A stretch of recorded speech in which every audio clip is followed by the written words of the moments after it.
So if you're building a SaaS app, there's one major decision you need to take, and that's which backend as a service am I going to use. When you're making this decision, you need to have one clear idea in your mind, whether you want all of your auth and backend logic inside your code or you want that in the DB.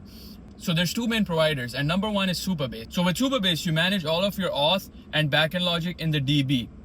So for example, if I have to read or write from the DB, I have to enforce RLS policies on my SQL tables, and then I can read and write based on that. But with Convex, it's different. With Convex, you can have all of your auth and your business backend logic inside your code. So that means when I need to make auth checks before reading or writing, I can define all of that in my code.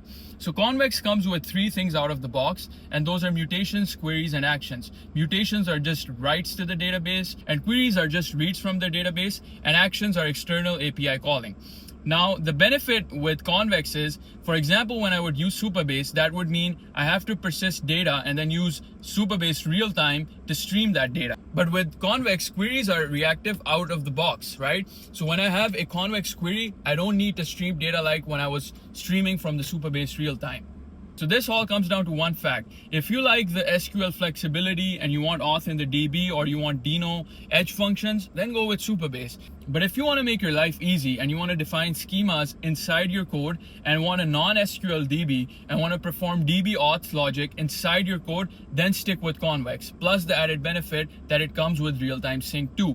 And not to mention, the best feature is when you're building agentic or LLM based apps, because Convex has an agent component that comes out of the box with stuff like threads, messages, chat history, and stuff like that. So all you need to do is probably just call the external OpenAI API, and then you can easily stream the data from that API to your front end through the agent component, and you can maintain chat histories and stuff like that without the polling or anything like that with the real-time sync in Convex. So yeah, let me know what you guys think in the comments.